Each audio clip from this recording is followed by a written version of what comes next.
Bangladesh jewellers অ্যাসোসিয়েশনের সহ-সভাপতি মোহাম্মদ রিপনুল হাসানকে মিথ্যা ও হয়রানিমূলক মামলায় গ্রেফতারের প্রতিবাদে ও নিঃশর্ত মুক্তির দাবিতে ঢাকাসহ সারা দেশের সব জুয়েলারি প্রতিষ্ঠান অনির্দিষ্টকালের জন্য বন্ধের ঘোষণা করা হয়েছে।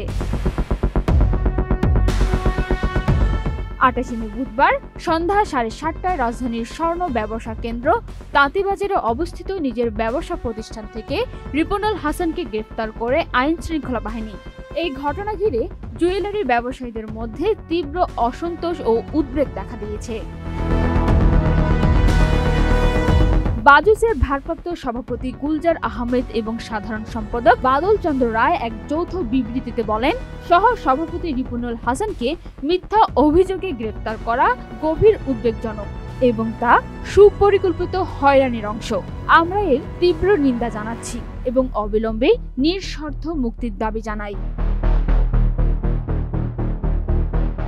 এছাড়া কেন্দ্রীয় নেতারা জানিয়েছেন, দাবি আদায় না হওয়া পর্যন্ত সারা দেশে সব জুয়েলারি দোকান বন্ধ থাকবে এবং প্রয়োজনে আরও কর্মসূচি ঘোষণা করা হবে।